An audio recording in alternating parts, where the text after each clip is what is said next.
Yeah, so what a topic, how to survive and thrive in difficult times. And I mean, I've just been back in New Zealand for, well, a few months now, but it seems like there's so many things happening all around the world. I mean, I do each day like to go to YouTube and different places just to see what's going on. And over the past couple of months, just with some of the events that were happening, when I was thinking about a topic for today, I thought, there's so much difficult times. We need to be thinking about how can I not just survive, but I want to thrive. This is difficult times. I don't want to just be a survivor. I want to be actually able to thrive and do well in this time. So I thought, okay, I wanted to show some of the events just as a reminder to us of things that have been happening.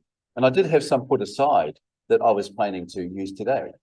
And then yesterday, as I was putting it together and I looked on YouTube of what's happened in the last 3 days, I got all brand new material talking about the biggest floods ever, the biggest floods in happening in China, the biggest floods in Hong Kong, in Taiwan, in Greece, in Turkey, all around the world. Things are happening. And I truly believe, and this was Master's teaching, that this would happen if humankind didn't change their way of thinking. We really are at the end times of this civilization, and it's becoming more and more and more apparent. I believe if we do go through the conditions that Master has spoken about in, as Sean was talking about, book 2, The Unknown Stigma, we are constant sink. Like in book 2 of the Unknown Stigma, pretty much Australia survived and a few other places survived, but the majority of places sunk and new continents come up. So we could lose half the population of the world. 4 billion people could just disappear off this earth into the spirit world. Can you imagine how difficult it will be to save all those souls that have arrived back to the spirit world that have got no idea about what's happened and no idea about life after death?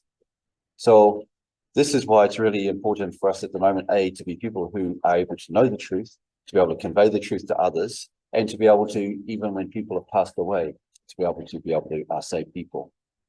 So Master said, today's How to Survive and Thrive in Difficult Times is essentially chapter 1 of this book, The Road to Cultivate Yourself. And this chapter 1 was called Follow Your Silent Voice. And it's just an amazing, I really suggest getting this book. So it's only just come out. It's fabulous. And so in this book, so these are pretty much quotes. What I'm going to put up on screen today are direct quotes. They're not my own words. These are words directly out of the book that I wanted to put up and we could talk about and discuss. And pretty much it's like a book study in a way. There we go. So Master said, I feel that the great majority of people are feeling quite lost about how they should live regarding their occupations, daily life, and relationships. And back to my sister, this is something she also said to me on the phone yesterday. She said, Steve, it's really tough right now. She said, everything in my life seems upside down. I don't know, she said, everywhere I look, things are happening. And even for my friends, the same things. People seem really lost right now. And so that was her direct words. So many people seem lost right now. So, Master said this, I believe this is true. People are not knowing how to think. And secondly, he said people are also feeling quite lost about how they should perceive or think about things. You think about that, right? In today's world with the LGBTQ, with the woke side of things, we're supposed to be kind people, we're supposed to be good people, we should look after other people. And it's true, we all feel, yeah, that's right. We should look after people, we should be kind people. But then there's another side to that, where if we're too kind and it spoils people and people don't make effort, like for instance, there's the idea of all student loans should be cancelled so that, and we should have free education for everybody. And so therefore cancel all that student debt. And that sounds wonderful. For a kind person, yeah, that's what we should do. So, but then there's other people say, but that won't work. So if we look at that, it's never so easy as to just pick the kind answer. The kind answer isn't always the right answer. But we don't want to be thought of as mean people or not kind people. So therefore, we think, well, maybe I should be thinking like that. I should be thinking we should cancel the debt. Maybe I'm wrong for thinking we shouldn't. So this is where Master says people are also feeling lost about how they should perceive or think about things. With the politics, with Russia and America, they think, well, I'm a Western person. I'm pro-Russia, pro-America, so I should be against Russia. But then when they look more deeply into it, sometimes they think, well, hang on, maybe whose side should I be on here? Everywhere we look, we don't know. We're hard to understand. And we were so lucky having Master teaching us always about this is the right way. This is the right way. Always. we were so lucky, and now we have the teachings at the moment now to follow. Always we have to come back to everything and base it on the teachings when we make decisions about what's right and what's wrong. Yeah. So Master said next, he said, as we are in such times, let's return to the main road of religion and reorganize our way of thinking. So we need to think about things, always come back to the truth. All of our values need to come back to, or our judgments need to come back to the truth. And, for instance, let's say student debt. Should we cancel student debt? If we base this on the truth that we learn in Happy Science, we're spiritual beings. We've come to this world to train our soul. Part of training our soul is making self-help. We should make efforts in our life. And if we're just given everything and have an easy life, then we'll become corrupt and we don't really gain anything. So based on that, maybe actually having to make the effort to put myself through university and pay myself to go through university, and not everyone can end up doing it. Some people can't be bothered, so that they don't get to go to university because they didn't want to make the effort. But maybe those people didn't deserve to go to university. Those people haven't got the strong enough desire to go to university. Maybe if they did get to go to university because someone else paid for it, they get there and it's just a chance to have a holiday and another good time and spend another 4 years hanging out with mates at school and not really do anything and studying something that actually doesn't do anything later on in society. Because that's another thing, right? If people go to university and they study something that has no value in society, it might be a liberal arts degree, and you just learn about wokeness. And then you come out of there and you've actually got nothing to do that actually really benefits society. So you can't do that if you're going to have to pay for it, because if you're going to have to pay for it, you're going to create a debt, and later on you're going to have to pay that debt back. So if you've got a debt you have to pay back, you're thinking, hang on, I'm going to have to pay this debt back. So I need to study something that I'm going to be able to use later to get a job to earn money. So that's where it actually, having that system whereby people have to think, and there's the law of cause and effect in it working, actually has, we can gain wisdom and things work. Yeah. So Master said, humans experience periods of stagnation from time to time, and worldly common sense and worldly ways of thinking do not last long. Well, we're really in a world at the moment of worldly ways and thinking. So where he says here, things do not last long, that's really where we're at right now. We're really seeing the end of a civilization. I mean, this is, Master said, he was trying to save the seventh civilization. He said this was the seventh civilization. He wanted to change the civilization and create the golden age out of the civilization. But recently he did say that it was going to be hard to save the civilization. And when you think about it, right, if you look at Japan, where Master was teaching, and he wanted to create a country with a backbone of faith. That was his goal, to create a country, small Japan, only 140 million people or so, people who are very dedicated, good at working together as a team, not so much individualistic thinking as more community and society-oriented thinking, an ideal country to create a religion that could really make a great country and then change the world. But even in that country, it's been very hard for Happy Science to grow. We've got a lot of members in Happy Science, sure. But we know that there's not enough members, because even when Master started the Happiness Realization Party, that was really the real truth came out about how many real true followers there were in Happy Science, because when he started the party, we couldn't get a foothold into politics, which would really help change the country.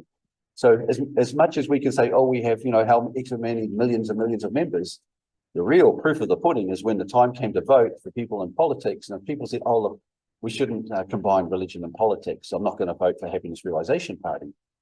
That's not true faith. That's not true faith if you don't go with something like that.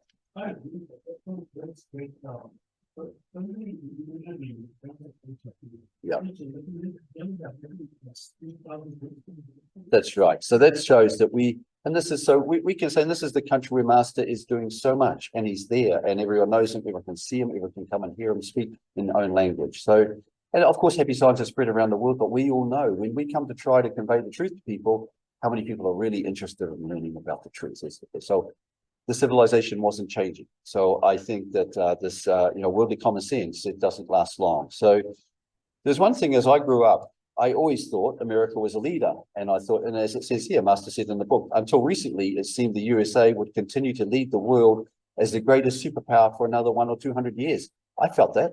Growing up, I looked up to America. I thought, yep, they're the bastion of freedom and democracy, and they're going to lead the world, and it's going to be a long time before we see the end of America. Well, my gosh, I can't believe how fast we're seeing America deteriorate. Yeah, so Master said, however, the USA is now showing clear signs of decline, and it absolutely is. It's phenomenal how fast the decline is happening in America. I mean, they're likely to even lose their position as being the currency of the world, right? I mean, now BRICS is working because Britain, Russia, Iran, and China, and other countries are going to move their money and start dealing with each other instead of working in American dollars. And that's because America used their money as a weapon, right? So if people in the world didn't go along with them, then they put sanctions on them, right? So they did it to Russia. They've done it to Iran at different times. They've done it to different countries. So then people become fearful. They think, oh, if I don't agree with Russia, with America, and they put sanctions on us, they could destroy us. So when another opportunity comes along to have, sure, you don't completely stop dealing in American dollars, but you also have another currency that people can trade in as well. You think, yeah, I'm going to get involved with this as well. So that will be a real decline of the American dollar, and which will be a decline of American power. I've got a short video. It's actually about 6 or 7 minutes long. And it's about it's in Portland, America. This is just one place, but there are a lot of places in America where they're going downhill. And a lot of the reason is because of crime and because of drugs and because of violence and people's way of thinking. And a lot of that is because of back to being too kind. See, that they had an idea that we shouldn't lock people up. You know, it's racist to lock people up because there were a lot of people maybe of color being locked up, or that it was the wrong thing to do to lock people up and put them in prison. So what the prosecutors started doing was, if anything was under $1,000, and say if somebody walks into a shop and they steal something, if it's less than $1,000, they just let them go again. They don't charge them. They don't bother with it. So people learned that, and they thought, oh, so I can walk into a shop as long as people go with calculators and work out, make sure that they don't take more than $1,000, and walk out with clothes and bags and everything under their arms, and no one does anything. This is just wrong. So, and as we know, even there, we know this is a wrong way of thinking. I mean, it does go back to the individual. Those people are actually doing it. They're thinking that I can do it because no one's going to arrest me and put me in prison, so therefore it's okay. That's a real worldly way of thinking. Back to when Master said, we need to get back to a religious way of thinking. Religious way of thinking says, why would I want to steal from somebody else? I'm taking from somebody else. I'm gonna be hurting them. They're working hard for a livelihood. Somebody else is. If I'm taking, someone else is losing. I don't want to do that. You know, so we have to have that religious way of thinking. Otherwise, the society falls apart. It's just all about how much can I get. Too bad about the others. So let's watch this video in Portland. Good morning from the beautiful city of Portland, Oregon. These are images and video from an army of citizen journalists in Portland who have been documenting a city in decline. Public drug abuse, addicts sprawled on the sidewalks or wandering the streets, tent encampments on many street corners, and fires seen burning along the roadways. What used to be one of America's most beautiful and livable cities is being slowly destroyed by epidemic levels of crime, drug abuse, homelessness, and mental illness. One local is called Portland an open-air insane asylum. We went to one of Portland's many tent encampments with drug and alcohol counselor Kevin Dahlgren, who's trying to help the city's addicts. Many of the tents you see here are supplied by Multnomah County. Dahlgren believes at least some officials are okay with what's happened to the city. How could they not be okay with it for as long as this has gone on, right? Every day we walk past these camps, we see people languishing and dying on the streets. That is not okay. Every year we say this is a state of emergency, right? But who here is treating it like a true state of emergency? Dahlgren says activists actually put up empty tents to attract more tents. That is a common practice, to erect tents to invite homeless to be homeless, right? And that makes our job now 10 times harder. They will just erect the tents in hopes that a person will find the tent and move inside. During our time with Dahlgren, he met one homeless man who said he was given a bus ticket to Portland by the city of Billings, Montana. Portland has become a mecca for addicts and drug dealers who have migrated here from across the country to take advantage of weak drug laws. It's also attracted drug cartels. There were 11 drug overdoses on March 31st alone, and one pill of fentanyl can cost as little as $1. I feel like we've invited people to come to our city to kill themselves. A Portland photographer who goes by the street name of Michelle Ghost has been capturing the decline of the city through her lens. We're giving them the tools that they need to stay alive just long enough to end up dying on our streets. After rioting over George Floyd's death resulted in the destruction of large parts of Portland in 2020, Mayor Ted Wheeler thanked the rioters before he was hit with tear gas. Things got worse for the city when Oregon voters approved Measure 110. It decriminalized possession of small amounts of drugs, making it a health care issue and not a crime. Police officials say it's led to a huge increase in the amount of drugs on the streets, which has led to a surge in crime. It wasn't always like this. Portland, Oregon, one of the nation's most beautiful cities. The citizens of Portland attend many fine churches. It is a family town, a good place to bring up children. In Portland today, a viral video shows a man using drugs in front of a child. Just last week, a man beat someone with a golf club in front of this Portland restaurant. The nervous owners then offered the attacker hot coffee, which he dumped on the victim. 79% of businesses surveyed in Portland have been victims of vandalism or break-ins. 19% have been vandalized at least 5 times. Our business has been vandalized over half a dozen times. We've had 5 burglaries in our business. We've had over $100,000 worth of impact. Walmart and Cracker Barrel are part of a wave of businesses that have fled the city. More than 2,600 downtown businesses have left. I'm very frustrated with what's going on. Tech company owner Gabe Johnson is also looking to relocate. By us continuing to keep our business in the Multnomah County and the Portland city limits, we are giving money to the problem. And so we're going to move. Portland's social experiment, this progressive experiment, has gone colossally bad. Jeff and Angela are Portland business owners and community reporters with PDX Real.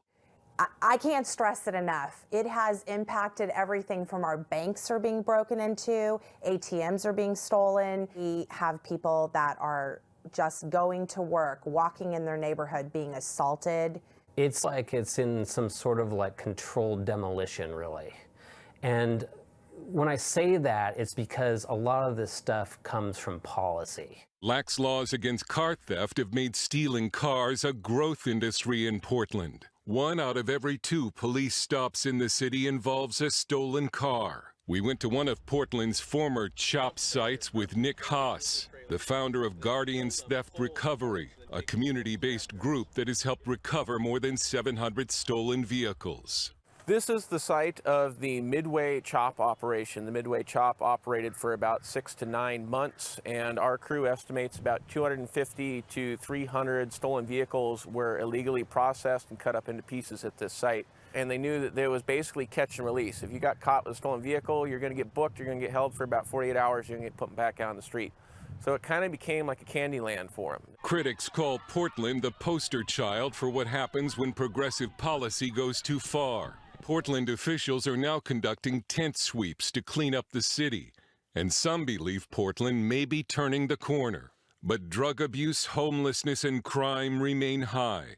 Imagine, absent some of the decay we've seen, what a great place it could be to live. MC Street Truth is the alias of a Portland businessman who co-founded the Coalition to Save Portland with Gabe Johnson. I remember when we used to celebrate the idea that Portland's weird. This is kind of how it is. It's weird, it's quirky.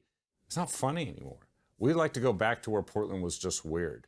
Now it's scary. One writer asked, how long does it take for a city to die? Dale Hurd, CBN News, Portland.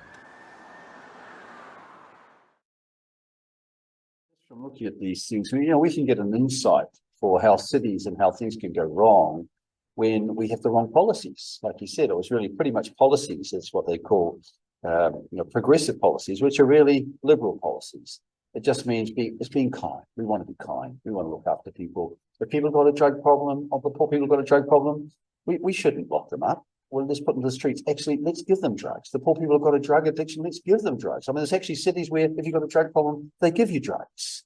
Right? They'll give you needles because you need needles. They want you to have a clean needle because they don't want you to have a dirty needle, right? So this is where policy thinking is so important, and it's not always about kindness. The middle way is always taught in Buddhism. It's always taught about Buddhism. You don't want to go too far right. You know, you don't want to see all these people who are doing this and you just lock them all up and forget about them and treat them as dirt and they scum of society, so let's lock them away. That's the wrong way as well. But then just treating it too kindly and just putting up with it, that doesn't work. So that's why we need wisdom. We need wisdom to be able to deal with these things, understand the cause of them and help solve the cause. So that's in America. Another issue with America, as Master mentioned in the book, he said the main challenges of, not the challenges, but the challengers of the USA are China and the Muslim world. So at America, while they're getting weak as a country, meanwhile, from the outside, that's the inside of America.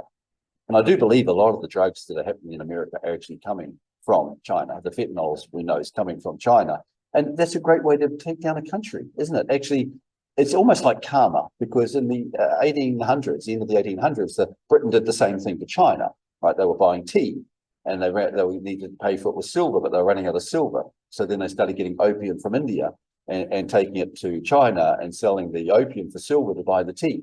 And then when the government tried to stop them, they actually forced them by sending their navy there to force them to take their opium so they could have their tea.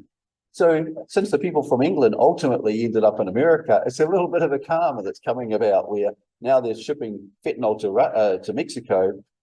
America's got an open border system. People are pouring through the border with fentanyl and selling it in America, and it's really killing America from the inside. So, but the main challenges, meanwhile, are China and the Muslim world. So if America becomes weak on the inside, it's going to be very hard for them to deal with the outside problems. And I must have said from now on, there will be conflicts and competition between different values. And once again, it's really where we need wisdom. Must have said way, way, way back that America needed to keep in a good relationship with Russia. The worst thing they could do would be to create a situation where Russia and China became friends. And the way that the policies have been in America recently has pushed Russia into a corner where they had to become friends with China because they need to survive. They had to make trade deals for selling oil and gas and things. Yeah, I must have said now talking about China, as far as China goes. So we've been talking about America. Now, what about China? What's their situation in the world today? So I must have said there's a severe gap in China, a wealth gap in China. Therefore, this contradiction of China will cause the country to fall apart, no matter what it may say. That is because what China does goes completely against the communist ideology. Okay, so China was built as a communist country. And what's the basis of communism? This idea of this equality. It's an idea that we all work hard, we work together, and one person shouldn't go ahead of everybody else. Whatever I've got, I should share with other people. So, we should all be able to live in a happy way because we're going to share everything. That's the idea of communism, like community. We don't see that in China, right? If you look at China now, it's not communism, it's capitalism. It's a height of capitalism. It's all about how much money you can make. And they've been building these, we'll talk about this more on the economic side of it, but they've been building these cities. And see, 70% of Chinese money is tied up in property because they don't have the same opportunity to invest in things like the share market and other ways to make money. So most people in China, when they get some money, they've been investing in properties. And there's been a huge rush for people to buy properties. And actually, you can't really get married until you've got a property. So you need some sort of property before you can get married. And properties were going up so fast. Everyone wanted to get on the bandwagon. It was like a pyramid scheme selling these properties because these big, huge development companies would have these shows where they'd show a whole complex where there was going to be like 10, 20, 30 huge apartment buildings and all this beautiful lake around it, all these roads and everything. And people would stream in there and they'd have this whole thing set up on the table. And people would actually almost be climbing over each other to get to pick the apartment that they want. And they would secure the apartment by, I want this apartment. And they're signing them up. And on that time, they pay their $20,000 deposit. And then they also sign up, they start paying their mortgage straight away. But this property isn't going to be ready for 2 years. Can you imagine? Can you imagine you pay $20,000 deposit and you have to start paying your mortgage immediately and you're not going to be able to get the property for 2 years? Oh, that's a pretty raw deal, I think. But now what happened is then these companies, they take that money of all these deposits and then they go and do a new property and they build a new buildings and they sell those new buildings and they start building those other ones that the people have paid for, but they never get built. They end up just being these concrete structures with nothing. And then they move on to the next one, they move on to the next one, they move on to the next one. Now they estimate there's like a couple of hundred ghost cities now in China, which are never going to be finished, and they're all falling apart. And actually the building of them is bad quality too, because there's so much corruption that everything's bad quality, the steel, the cement, everything. So this is all falling apart. Just like Nasta said here, that it will fall apart because it's not a communist country. They're making out they're a communist country, and they've got this, there's so much corruption at the top that the people are the ones that are as soon as the people start to suffer, then people will kick back. But while times are good and people are feeling things are good for them and good for me, and I'm fine, nobody will worry about it. So let's watch this. We're actually seeing protests in China, which is really uncommon. People never used to protest in China. Here's a video. I think this one's about 8 minutes long, but it's just showing of actually what is really happening in China. Banners in the streets and through the cyberspace, people in China are speaking out.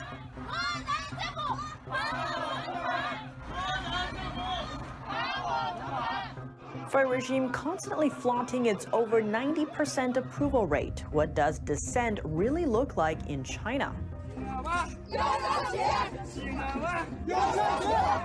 From angry flood victims smashing the walls of state buildings to a 7-year high in Chinese factory strikes, plus faith versus police, a standoff between residents and the police in a Chinese Muslim town. What does the apparent unrest signify for China's future? What do you think? Let us know below and subscribe if you haven't already.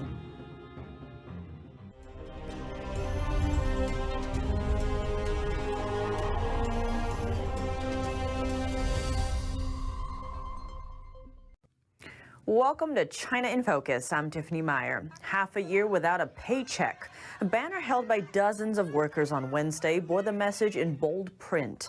The workers were reportedly from a state-backed broadcasting network in a southern Chinese city. Now they're demanding what they've described as unpaid wages.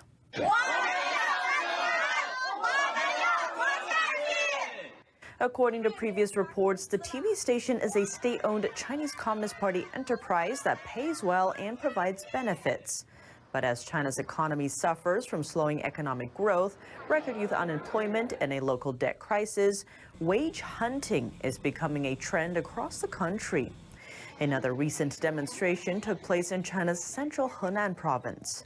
A video shared online shows hundreds of teachers staging a strike and a sit-in at the entrances of 2 local high schools.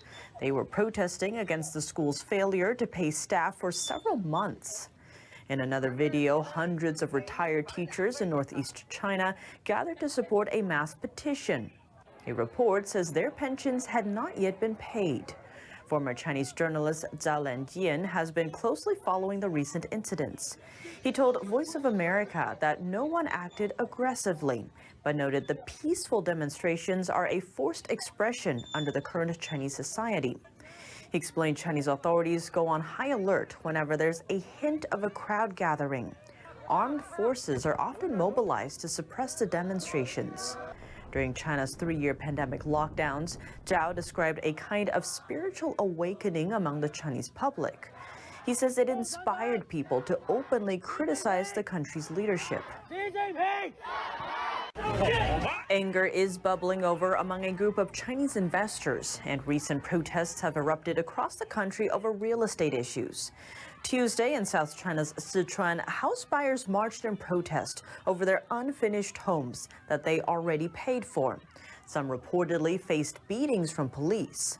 Video captured one woman collapsed on the ground.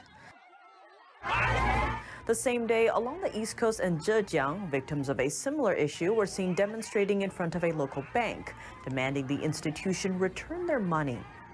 That's after banking issues led a property developer to suspend construction on their homes due to lack of funding. China's capital, Beijing, later stepped in. On Monday, unidentified men were seen egging on protesters. Police officers on the scene paid him little attention. Comments online have drawn attention to the apparent organization of the incident, with a group of men in white shirts attacking protesters, with others holding up a tall signboard, possibly to block public view of the incident. Police troops were sent in as well, but largely stood on the sidelines. Later on, protesters that refused to leave were removed by the police. The demonstration was organized after China's biggest private trust company, Zongrong International Trust, missed its payments date. A number of financial companies inside China are facing similar crises, with nearly 3/4 of their investments staked in the country's struggling real estate market. So far, the sum of missed payments has reached over $5.3 billion. Similar protests have broken out in other parts of China. China's blank paper movement topped the list last year as the country's most well-known protest. At the time, demonstrators broke out nationwide. With more uncertainty growing across the country, here's a closer look at what drove the striking events.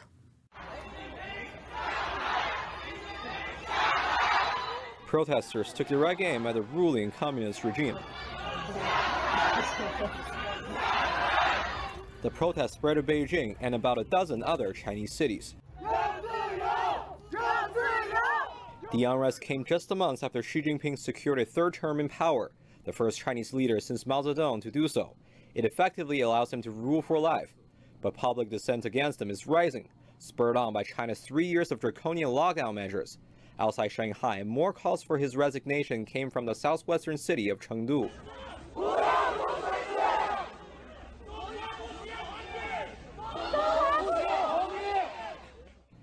And in China's capital, Beijing, crowds gather to demand freedom.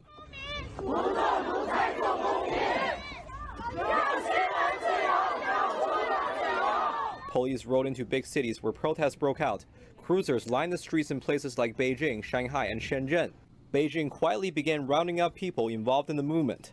International press freedom watchdog Reporters Without Borders, or RSF, revealed that over 100 demonstrators were detained in China. One of them was Li Xiqi, a graduate from Goldsmiths University of London. Another was vigil participant Cao Zhixin. 当大家看到这段视频时，我已经被警察带走了，就像我的其他几位朋友一样。 Beijing authorities are quick to squash public displays of dissent that could undermine his rule.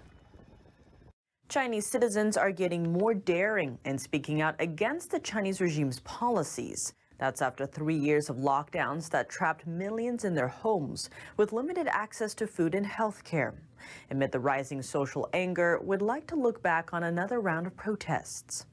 This February, Chinese authorities slashed health insurance benefits across several cities. Residents started reporting they could no longer afford their medications. A play on China's pandemic-era white paper revolution, the movement was dubbed the White Hair Revolution, owing to most protesters being retirees. Tens of thousands rallied in Wuhan and Dalian. Police were seen violently dispersing elderly protesters, in some cases hitting or kicking them and using pepper spray. 法是执法，你看看这什么声音？这是对老百姓吗？拿我们纳税人的钱来镇压人民啊！ At least 5 were arrested in Wuhan.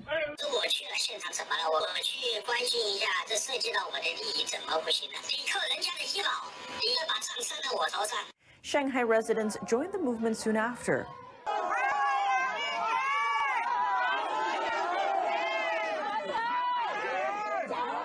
Videos showed crowds singing in the streets to a tune called The International. It features lyrics like "Arise, slaves suffering, hunger and cold. Arise, sufferers all over the world.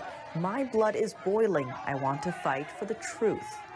Many protesters vowed to continue speaking out despite risks of detention.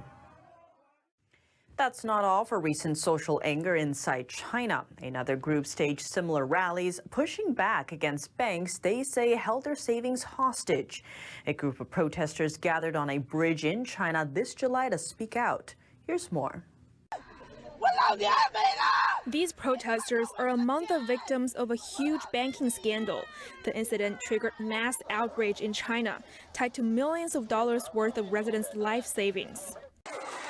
The clashes broke out in China's central Zhengzhou last July. Hundreds of residents gathered because their life savings were at risk of vanishing after rural banks froze millions of dollars worth of their deposits starting in April. That money made up the livelihoods of hundreds of thousands of customers. Protesters held banners and signs asking banks to return their life savings. Authorities stationed a heavy police presence at the scene. Officers tried to disperse the crowd.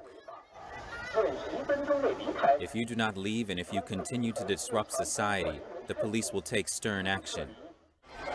Footage shows a female protester getting dragged down steps. Another protester also beaten and dragged by security guards. A local bank customer told NTD that the money was all they had. Some families have sick children and need the money to get surgery. Because they can't recover their money, some children already passed away. A lot of tragedies like this will happen. If we can't get our money back, we don't know how we'll survive. Chinese authorities relented following the rare protest. In a statement, local authorities said they would start returning money to the bank's customers, and that payment would come in batches, though some protesters reported that they never got their money back. We can see a commonality all around the world. You know, this is just little wee snapshots, but to see these people, these are different places in China. This is all happening. America's got huge issues. Everywhere in the world, there are issues coming. And a lot of it's because of now the situation is people are going to be without money. People are going to feel like they can't survive. I mean, for these people in China, they're all saying, you know, give us our money back. You give us our money back, but they can't get their money back because the whole thing has been a big fraud. You know, even the growth of the China, the 6% growth, every yearly growth, has probably not been true. They've been lying. So the whole system is collapsing basically around the world, not just in China, but all around the world. Our financial system is collapsing, and it's because it's being based on greed. Right? We're going to cover this in a minute. We must start to talk about, you know, the reason for the problem of the finances in today, but it's really been because it's been based on greed. So, must have said, much of democracy has become democracy without God, and it's become difficult to differentiate from materialism. From here, people might start rioting, turn society into a safari park, and start living instinctively like animals. I mean, isn't that a little bit what we're seeing on these videos here, especially those people in America and Portland? But he went on to say, he said, a rosy revival of economic growth is not likely to happen anytime soon. We may have to endure a period of time where we must know contentment, when the only way to get by will be to practice the it's enough mind. So we are going to have to go through a stage. We have to change our thinking. We have to be just to be happy to be living. You know, those days where people were wanting to make easy money, a lot of money easy, are over, because the way they were making their money is not sustainable. You know, if you're borrowing money from a bank at 4% interest, and then you borrow $10 million, and then you go and put it in the share market, and you're borrowing it at 4%, and the share market goes up 10%. So you just made 6% on that $10 million. If you just made $600,000 in a year for doing nothing other than buying that share there and selling those shares there, and nothing was produced, it's coming to an end. But you see, we've been glorifying that way of being. And if someone said, hey, I bought these $10 million worth of shares at the beginning of the year, I just sold them, made 600,000, everybody would think you were wonderful. How well you did. Good on you. That's great. If we look in the Rebirth of Buddha, in there talking about greed, he said, if you ever get a great gain through doing nothing, you should feel guilty. Don't feel that that's a good thing. Don't think you should aim to get something for doing nothing. Yeah. Somebody gained, somebody's lost. Exactly. Somewhere along the line, somewhere's lost. And they may not have lost now, but they may lose in the future. Because America's been kept printing money, you know, I mean, I was saying America's been the standard value of money in the world, but it used to be gold, right? It used to be gold. And then there's only a certain amount of gold in the world, right?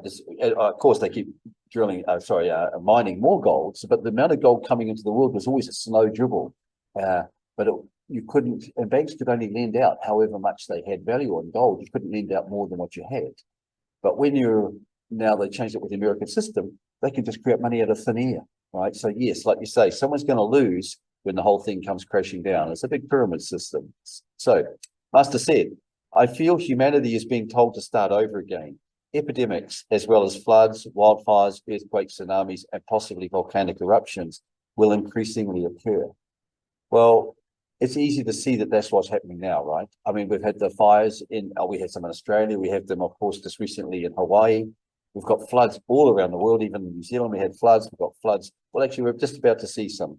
I've got a video here of just some floods that have happened this week. I mean, this one here, I think there's one on the 5th of this, so about 4 days ago. And then there's another one from 2 days ago. So let's just watch these. So these are very current events. These.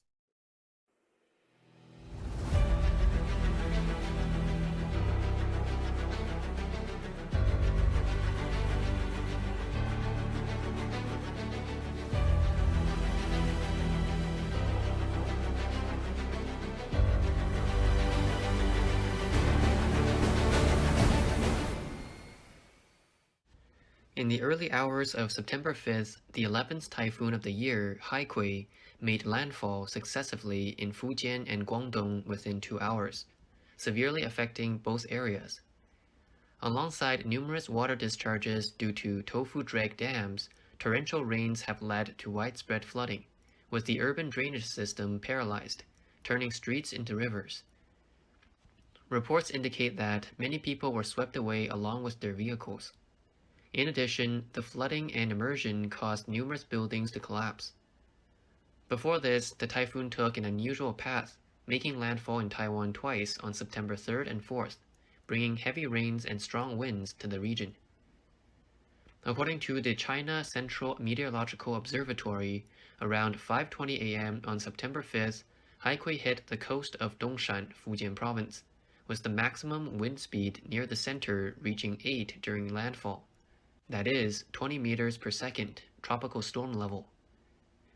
Influenced by the typhoon and accompanying atmospheric flows, the central and southern parts of Fujian experienced heavy to torrential rains from September 4th, with many areas breaking rainfall records dating back to 1960. Fuqing County in Fuzhou recorded extreme hourly cumulative rainfall values reaching 190 millimeters, and a 3-hour cumulative rainfall surpassing 300 millimeters, setting a new historical record. The torrential rains, coupled with reservoir discharge, resulted in severe damage in the county. Videos from the early morning of September 5th show that the heavy rains in Fuqing triggered flooding, with the water level in the Longjiang River within Fuqing surging dramatically, seemingly overflowing the embankments. A video posted by a netizen reveals that the Shimen Bridge, located in the Shizhou Street of Fuqing County, collapsed due to the flooding. Water levels have almost reached the surface of the bridge. The bridge, still covered in water, is now closed, and fortunately no casualties have been reported so far. The severe rainfall and flooding, exacerbated by the perennial collapse of the urban drainage system during such events, have turned the entire county of Fuqing into a vast ocean. The swiftly moving floodwaters pose a grave danger, with many cars and motorcycles submerged and even swept away. Videos showed residents trying to assist each other amidst the floods. Numerous underground garages have been inundated, with vehicles floating and piling up chaotically. Footage shows the first floor of residential buildings flooded, with cars almost fully submerged. According to the Fuqing County Integrated Media Center, the heavy rainfall concentrated in the central urban area and the northwestern mountainous townships of the city, resulting in flooding in several townships, landslides, collapses, road damages, and waterlogging in residential areas. Around 11 a.m. on September 5th, local residents reported that water levels on some roads have receded, and water levels in the community garages had decreased slightly. But most remain flooded, with nearby garages almost entirely underwater. Videos reveal many street-side shops inundated, with streets in a state of havoc and numerous items swept onto the streets by the floods. Many factories also suffered heavy losses due to the flooding, resulting in significant losses for already struggling business owners and bosses. Some business owners reported losses of hundreds of thousands of yuan, with one person stating that this is their second bankruptcy in a short period. 损失几百万啊，明清板东啊，三包厂被冲了，到处都是，唉，到处都是。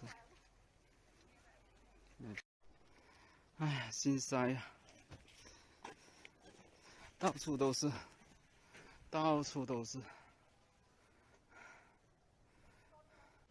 In Quanzhou City, Fujian, gales accompanied by heavy rains roared through.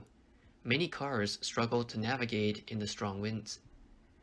The vehicle shows streets quickly transforming into rivers, with various debris scattered everywhere due to the floodwaters. Since the evening of September 4th, before the landfall of Typhoon Haikui, the sky over Fuzhou City had been full of dark gray clouds, resembling an apocalyptic scene. The Fuzhou Education Bureau announced that all kindergartens, primary and secondary schools in Fuzhou will be closed for a day on September 5th. After the typhoon made landfall, Fuzhou was battered by fierce winds and heavy rains, with roads flooded and unable to drain quickly. Many cars were submerged on the streets, with some areas experiencing floodwaters that almost engulfed the vehicles and suspected water ingress on the first floors of buildings. The surging floods also rushed into underground parking lots, leaving residents helplessly watching their cars being inundated in the newly formed retention areas. In Xiamen, Fujian, the continuous heavy rains induced by Typhoon Haikui caused widespread waterlogging, with people trapped.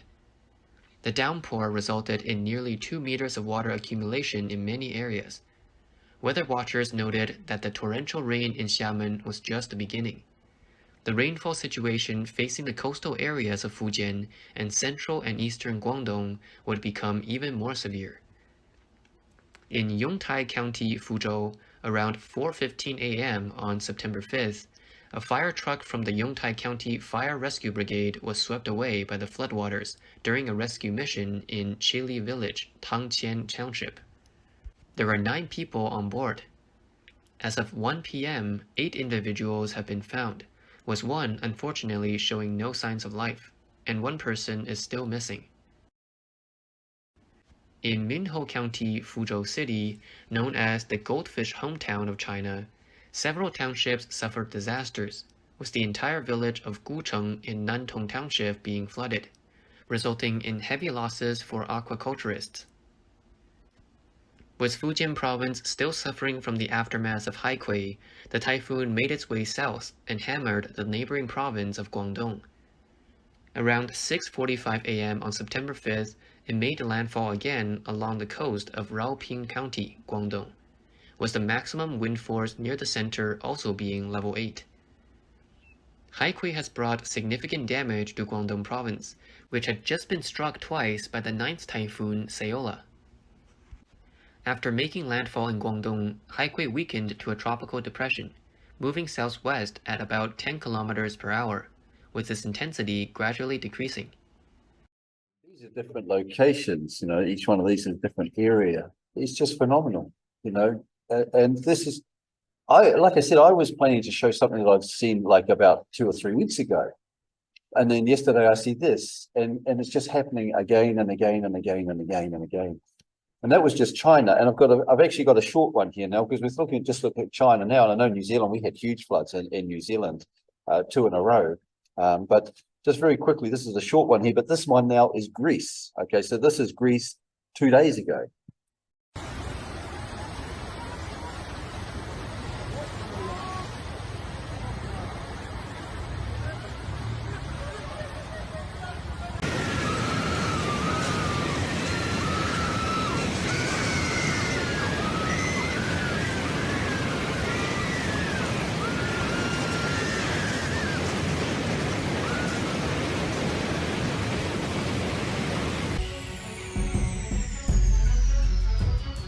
This is happening right now.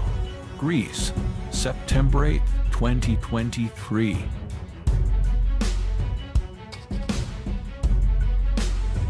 Incredible footage. Events that shook the world.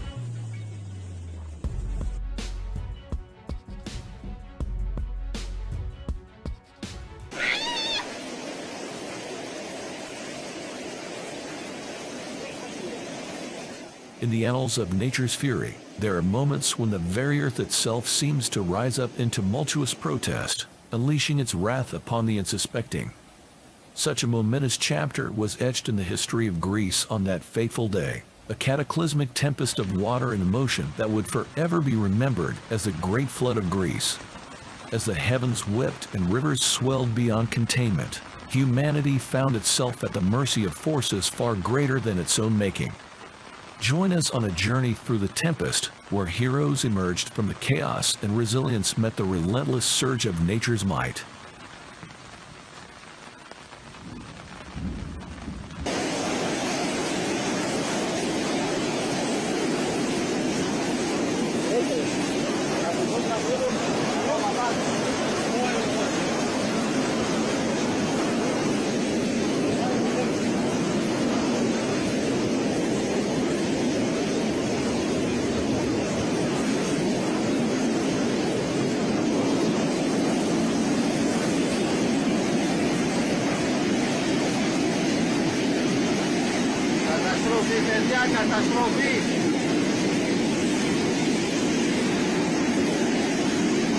Central Greece experienced catastrophic flooding after torrential rains lashed the region, leaving numerous villages submerged. As of Thursday, several areas were still grappling with the aftermath of the deluge. The extreme weather conditions have already claimed the lives of 6 people, according to Greece's fire service. Tragically, with residents still unaccounted for, this number may yet rise.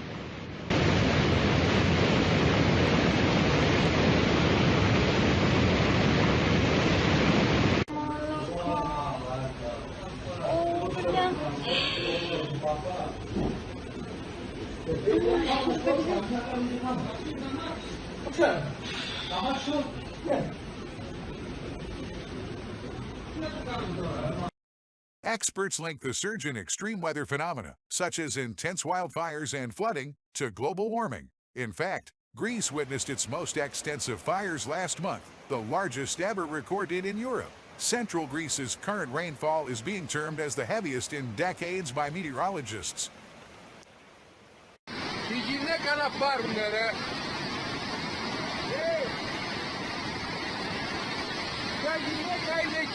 In the port city of Volos, which is among the worst affected, residents were still without power and clean water for the second consecutive day. The local mayor, Achilles Bias, confirmed that military support would be augmented to hasten relief efforts. Desperation is evident, with many, like Kostas Tsoukas from the village of Metamorphosi, appealing for help. Greece's civil protection minister, Vasilis Kakilias, addressed the nation, assuring that as the extreme weather dissipates, rescue operations will intensify.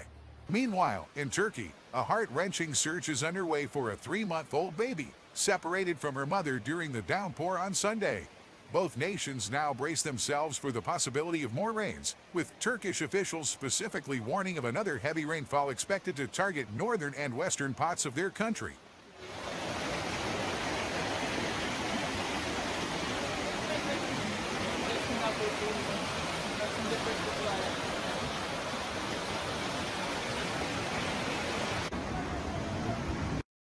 So really, this just is an inkling. There's so many videos of all the stuff that's happening out there. We could go on and watch them days and days. So we're in the middle of this, but it can seem so catastrophic, right? And but Master said in the book, he said, what does this mean? I think that a period of introspection will come once again, but that is not necessarily a bad thing. So we are being forced as humankind across the planet to change our thinking. Now, we know in Happy Science, we wanted, and Master taught that he wanted to change the way of thinking of the people of the world, to wake people up to a spiritual view of life, to teach about the meaning and the purpose of their life. But if it doesn't happen through people being willing to change, then if the direction of thinking has to change, then this is the way that it will end up happening. And it really does seem to be speeding up. So we're going to really cover about how we can deal with this time, what's most important in this time, because we're facing this time. And, we don't know what degree we are going to, each one of us have to face. We really don't know what the future is exactly going to be around us, but we can know that we can create a mindset that no matter what happens, that we can maintain the right spirit and the right attitude. So Master said, there may be times when people are able to easily earn money, but in such times, people can lose themselves in pursuing profit and lose sight of the solid work ethic they should have as a human being. So it's like we're just talking about with the idea of investing $10 million and then in 1 year's time, you've just made $600,000 for doing nothing other than placing a bet, basically. Yeah. So, you know, at these times when these people are experiencing these deep flooding, suddenly what's really important in life comes to the fore, you know, and it's really about a lot of these people were suddenly, that if somebody was really living that life one day, making a lot of easy money, and then the next day, if they went through this experience and they're actually looking for all of their possessions, they're just trying to find a shirt to wear, they're trying to find some water to drink, they're trying to find a bit of food to eat. People suddenly realize what's really important, right? What's really important each day is just for us to be able to have even a very simple life like that. What It's Enough Mind Master spoke about.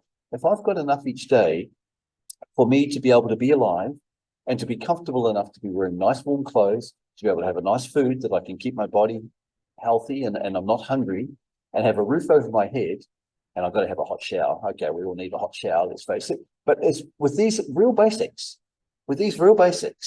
that's actually enough. We should be able to be happy every day just with that. But we've built these societies where kids, they get the latest iPhone, and next year when the new one comes out, if they don't get the latest one, they feel like deprived children. You know, their friend gets one, so everyone has to have one. This treadmill that we're on of really wanting and needing and lack of contentment is such a big problem. Yeah. But when it's taken all away, suddenly we realize what was really important. My family was important. My friends were important. Just living every day, having food and having some clothes and a hot shower was important. Master said, therefore, stagnation and poverty can have some degree of tightening effect on people. And the basic pattern is that after a period like this, there will be a kind of breakthrough. Those who can pave their way to the next stage will appear and the times will change. Therefore, for a while, you should think about how to get through tough times. That's where we're at right now. We have to be thinking about how we can be, not just get through them, but we're going to have to be the leaders to show other people the type of mindset. So when the people are really suffering and there are a lot of difficulty and struggling, we're going to have to teach them about the type of mindset and why this is happening and how they can live in a way that they can get through the suffering. And getting through the suffering really is about mindset. Now, we can go through anything, we've got the right mindset. But if a person is so attached to worldly things and they lose it, they feel they've lost everything. But once they understand that actually you haven't lost anything, what do we come into this world with? What does a brand new baby come into the world with? Absolutely nothing. So we come in with nothing, we go out with nothing. Anything we've got is a bonus. We don't need to just keep trying to have more and more and more and more and feel like having things is the source of our happiness. Master said, in particular, you must think deeply about controlling your desires. People living in Western democratic societies are being controlled by their desires. It seems they do not think about whether their desires are good or evil and are apt to establish policies that affirm those desires. So that's it. Basically, it's all about fulfillment of my desire is happiness. I want, I get, I'm happy. Oh, but now I have a new want, right? Because I want, I get, I'm happy, but I can't stay happy with that. I mean, the law of diminishing returns says, well, I can't be happy just with that. I need a want, now I need to get, and now I feel happy. I need a want, and it grows and it grows and it grows and it grows. It's like putting wood on a fire. It doesn't matter how much you give that wood on that fire, the fire never becomes happy. You say, oh, that's enough, thanks very much. It just gets bigger. There's no, I need more. So this is the mindset we have to change in the world. Master said a koan for people living today would be wipe the slate clean and think again. What do you think is right? What do you think you should do? And this is what people are going to be forced to make them think. People haven't been willing to just do this on their own while things were good, but everything's being taken away so that we're going to be forced to think about this. Master said most of day-to-day information we receive is unnecessary. Everyone kills time by looking at the same information on TV and on their phones again and again. You only have to go on the train, right? And you look at people on the train and everybody's on their phones. I mean, we grew up without phones. Most of us in this room, the elderly people, like myself, older people, I should say, not elderly, but more mature people. We grew up without phones, right? I mean, when I want to have to phone my parents to tell them what time I'm going to be home, I used to have to go use a phone box. And was you had to learn how to tap the phone box if you didn't have the money, so you could get the call home. But you know, things have changed so much. But nowadays, and so people used to look at each other. People used to talk to each other. If you're sitting next to someone going somewhere, you talk to them, right? And even if you didn't know them, sometimes you talk to them. But not now. You just get on a train, you go anywhere. Not everybody is on their phones. Everybody's in here, and they're all looking at the same mindless information. You know, I watched something. It really blew my mind a little bit. Watching these people in America. America's supposed to be the greatest country. These journalists went to people at universities asking students questions, basic questions like, where is Brazil? Where is Australia? Brazil. Is that in Europe? Is Europe, or that's a country, is Europe a country?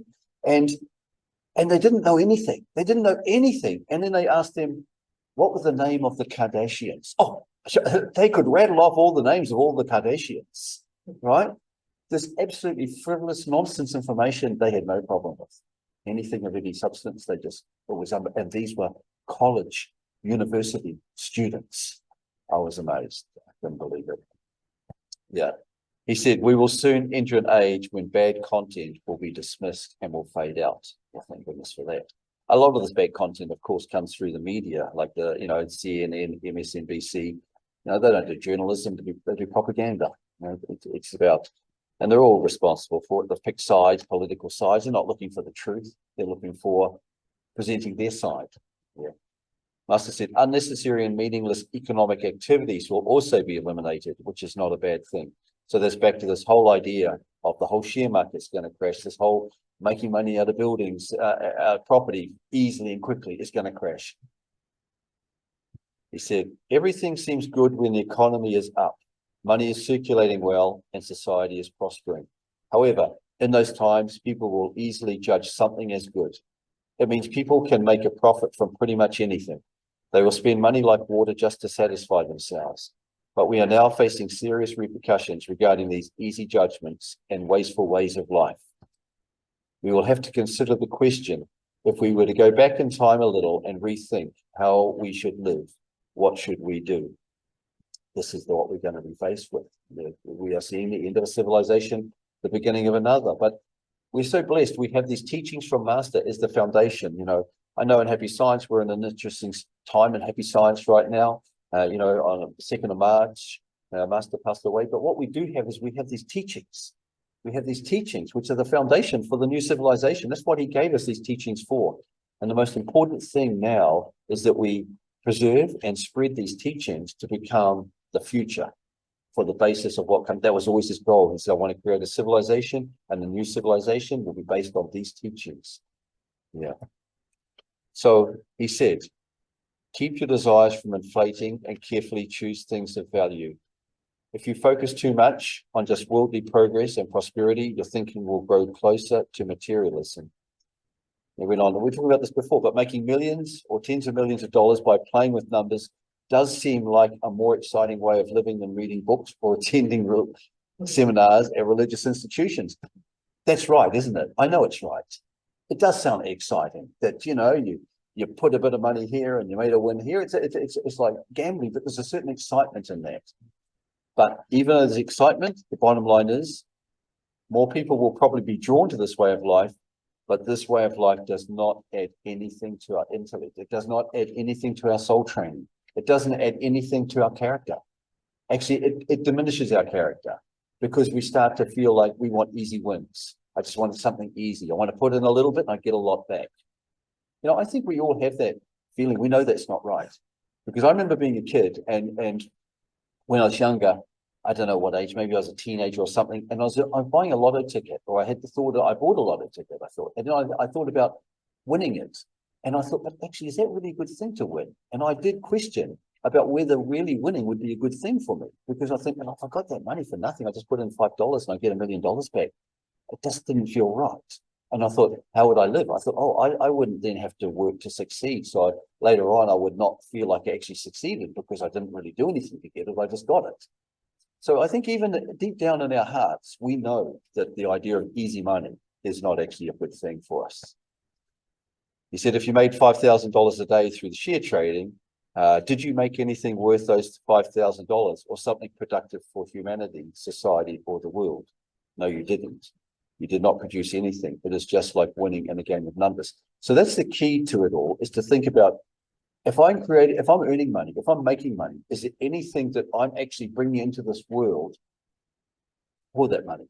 Is there something? Is it something that of value? And there's a lot of things of value. Even art is of value. So if a person paints a beautiful painting and they put some sort of love and enlightenment into that painting, and it can inspire other people, and other people want to put it in their house and add beauty to their house, there's something in that, right? So it doesn't always have to be something so substantial as what we can easily see as being substantial. It can be music, it can be art, but in some way, what we're doing needs to contribute to others people's happiness, not just $5 in, $5,000 out, just because of luck. He said, people's desires unknowingly grow as material things fill the world and people are taken over by them. As your desires grow, it becomes extremely difficult to purify your mind, make your mind transparent, or contemplate a world that is not of this earthly world.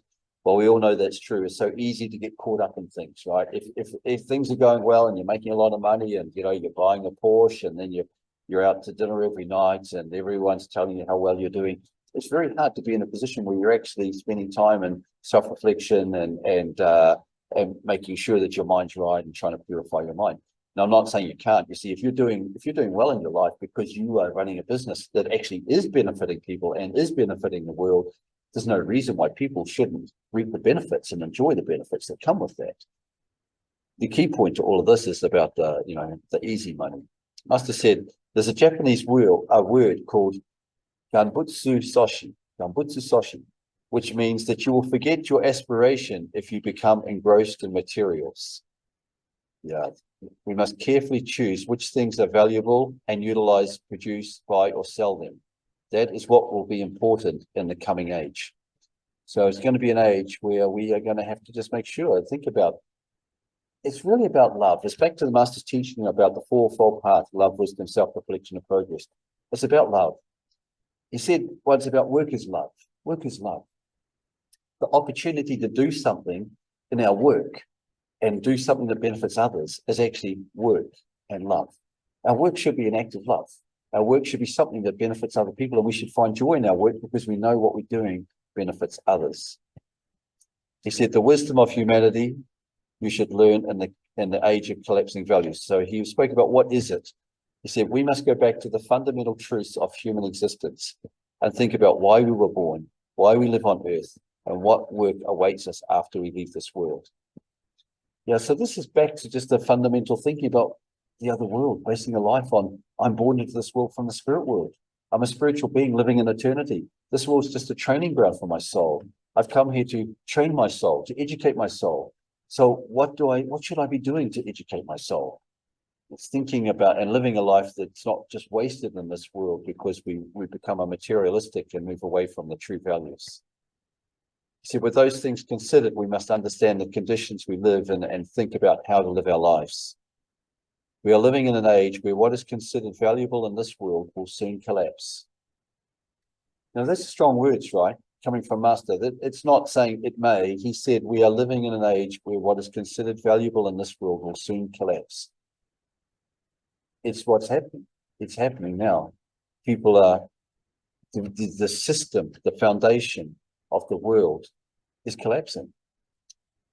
So he said, those who can punt in the stream or who can step back, look across time and places through their own eyes and figure out what must be done will be the only ones to come out victorious in the coming age.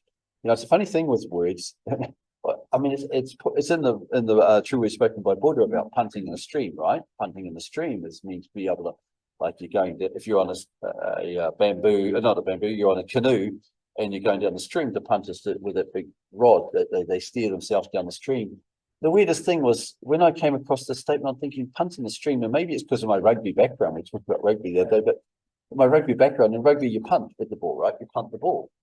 And I'm thinking, punt in a stream. And in my mind, I'm thinking, how do you kick a ball in the stream?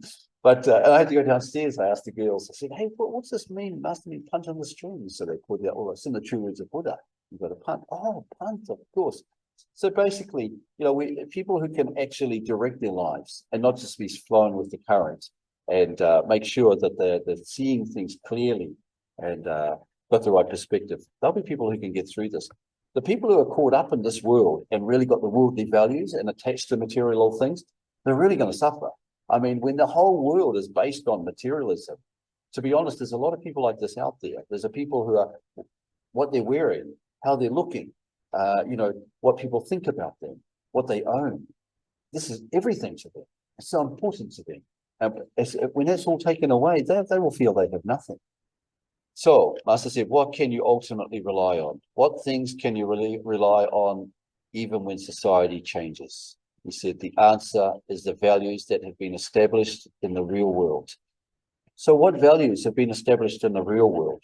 These are, you can't see them, material things we can see, but the values like the truth, love, goodness, beauty, compassion, courage, kindness. These are the things that are really important. They're the parts of ourselves that's important. And they come through, like you're talking about the family, the time when you're with your kids. That's the time when it's your love you're sharing with him. And you're able to teach him some things. You're able to feel him, make him feel confident. Just in that time of playing with him with the ball, there's certain things happen at that time when you praise him. Oh, well done. Good job. Well, good kick. It's such a small thing, right? But when he's small, that affirmation coming from you makes him feel confident and he grows up to be a better person for it. So these are the things that are important. Yeah. He said, if people can separate right from wrong and move closer to what is right, they should become better people, refine their character, have a higher reputation among others, and be a good influence on the others. He said, there is no limit to developing your capacity as a person and your wisdom. We will continue to experience many tough events for a while, but we should consider that they also mean to make people less materialistic. So no matter what's happening, just realize it's all happening for a higher purpose. So we never get negative. We always see this as actually an opportunity to change the world for the better. If you experience a natural disaster, you must reflect on yourself again and humbly restart your life. And when you restart your life, if you can only work on a few things, what will you choose? It is crucial you choose the important things. So this is where he said the title of the chapter was Follow Your Silent Voice. So the final words from Master were, unless you have a peaceful mind, keep your distance from other people and make time to look within your mind, you will not gain wisdom. I thought that could sound interesting, right? This, unless you have a peaceful mind, that's easy to understand. But this, keep your distance from other people. It sounds a little strange, but when we reflect on the meaning of that, it's like, once again, in the Rebirth of Buddha, Master said that if we go about our lives always like in a carnival fashion, always with lots of other people, always yabbering and talking and always communicating and always with others and no quiet time, we cannot get any wisdom. So we have to make sure there's time in our life that we actually take ourselves away from the masses, away from other people. We need quiet time to be with our thoughts and to be able to think and do the self-reflection. How am I living? What sort of life? What are my values? Are my values based on spiritual truth? Am I living? What would happen if there was a disaster and there was a natural disaster and I lost everything? How would I live? How would I want to live? How would I feel? So it's really important that we can live like that. And Master said, now is the time to cultivate your inner mind. Yeah. So, and this, the beauty with the inner mind, right? It can never be taken away, no matter what natural disaster comes along. And this, I believe, is also one of the most beautiful things about having faith in the truth that I'm a spiritual being and the core of my soul is my mind, is that as my body gets older and decays and starts to break down and eventually it's going to die, there's nothing I can do to stop that. There's nothing I can take my body back to when I was 20 playing rugby and I was fit and healthy like that. As the years go by and a pain in the knee and a pain in the back and less fit, it's inevitable. But while that's happening, while it can seem the deterioration of the physical body, the beautiful thing is that my true self, which is my spiritual being, but the core is that my mind, I can develop that. There's no end to how I can develop that. I can keep polishing that. I can become kinder. I can become wiser. I can become more loving. I can try to have a way to help more people using wisdom. There's no limit to that. Isn't that a wonderful thing to know that? And when we base that, that's the truth of who I am. then there's no chance that I can start to suffer because I see myself deteriorating. And no matter what happens as far as natural disasters go, it doesn't matter. If I die, it doesn't matter. So long as I've created a mind that I'm really happy with, a mind that I can happily show to other people and to Buddha, then there's nothing that can make me unhappy. Yeah, so faith is so wonderful. So that's the end of today's seminar. But there is at the end, I've got a short meditation for anybody who wants to do it, and it's called I just double check what the meditation was called. It was Contemplation to Change Destiny by the Power of Faith. So I know now's 3:30, so it's actually the time we normally would finish. But if anyone wants to do the meditation, this one lasts about 7 or 8 minutes. It's guided by Master Okawa speaking English. I'm going to do it myself. And so if you'd like to join in, if you don't have time and need to go, please do so.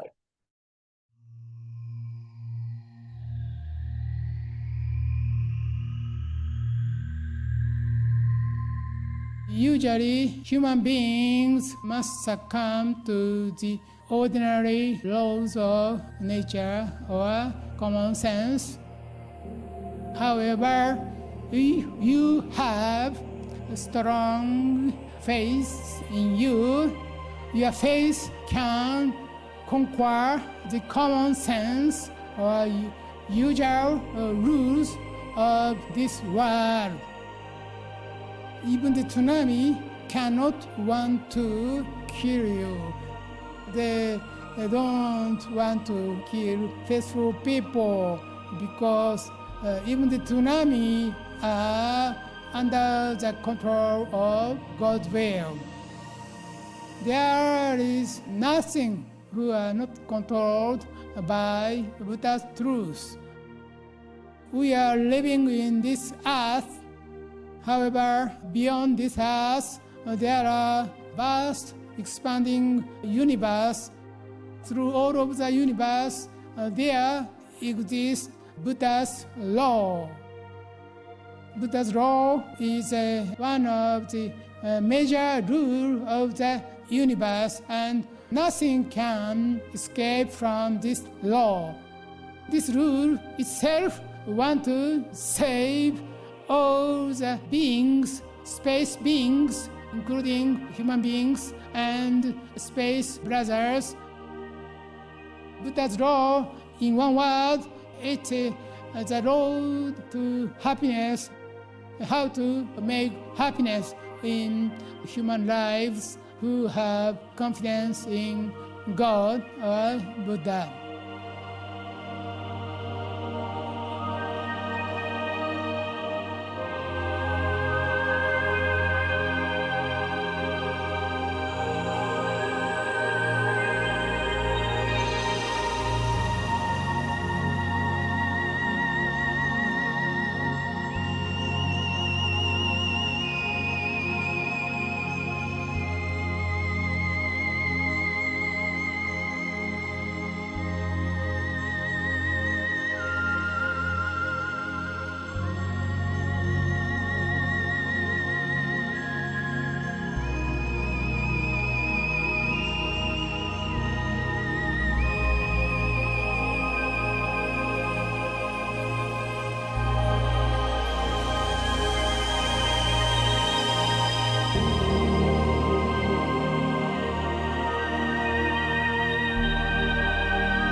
If you want to change your destiny means your individual destiny. And of course, the destiny of your society, destiny of your country, and destiny of this world. If you want to change to the happier side or direction, you need to have a faith in real teachings and real Buddha and real light itself.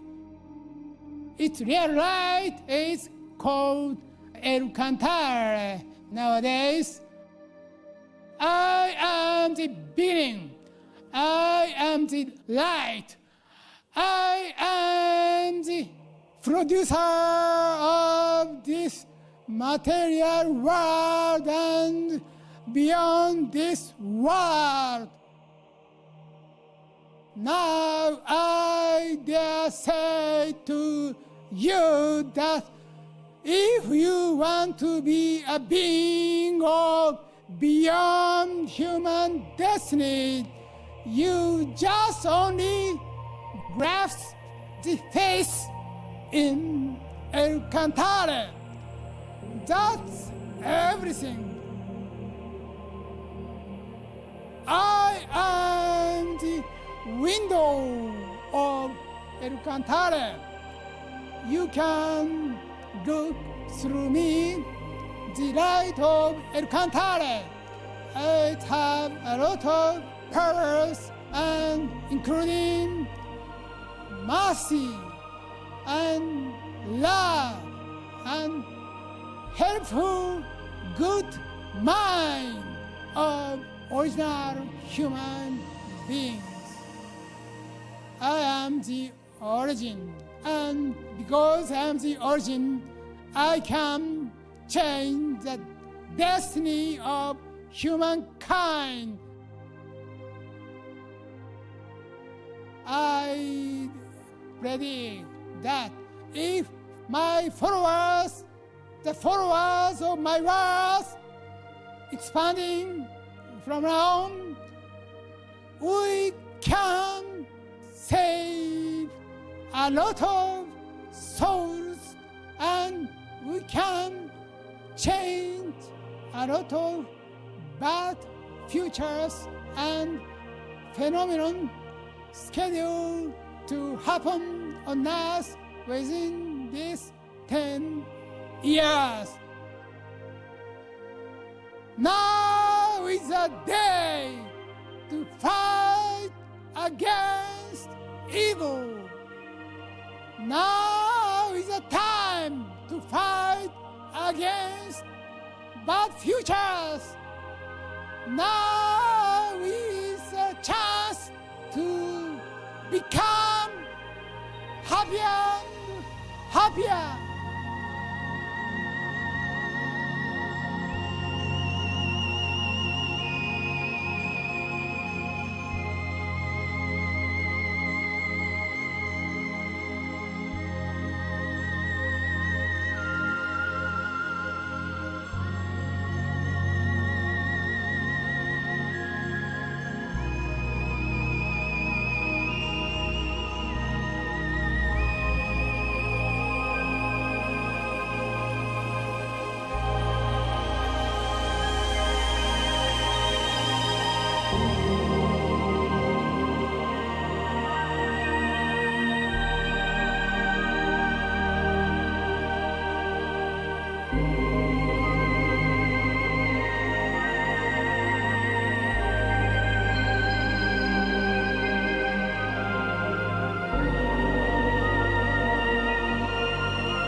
It's a lovely meditation now.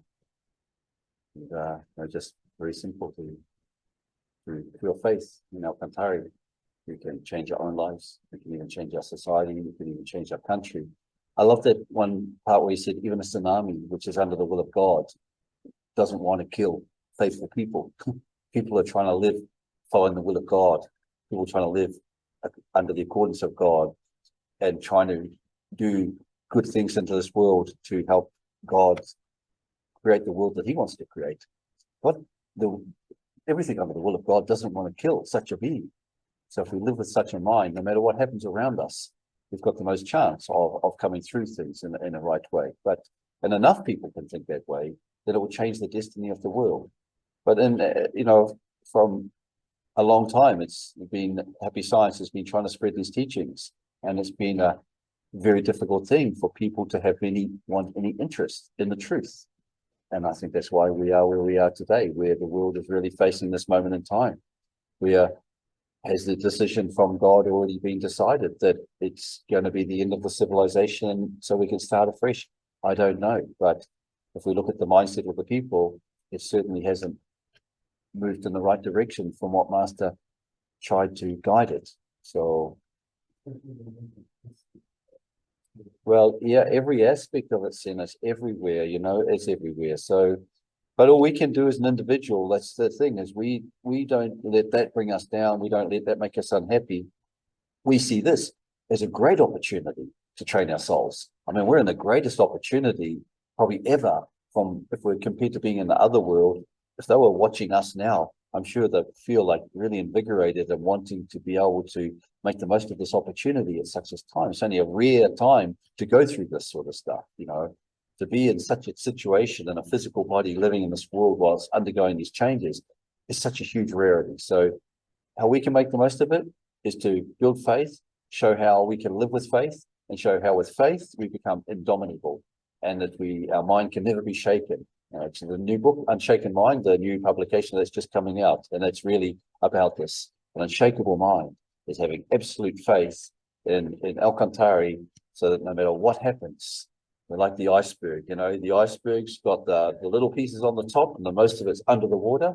The part that's under the water is our knowledge of our true self. It's our faith. It's our faith in God and a faith in our spiritual being, and a faith that this is the real me, and the part on the top that everyone can see, that's not me. That's just the part of me that's present in this world. The real part of me, which is hidden, is the true self. So the more that we can discover the true self, the more we're like the iceberg, that no matter what the waves are doing, the iceberg's unaffected. But if we feel that we are just the little canoe sitting on the waves and everything going on is rocking us around, it's a very uncomfortable way to live. So yeah, let's keep building our faith in Alcantara. Thanks, everybody. Thanks very much. And thanks to the people online. And let's go have a cup of tea.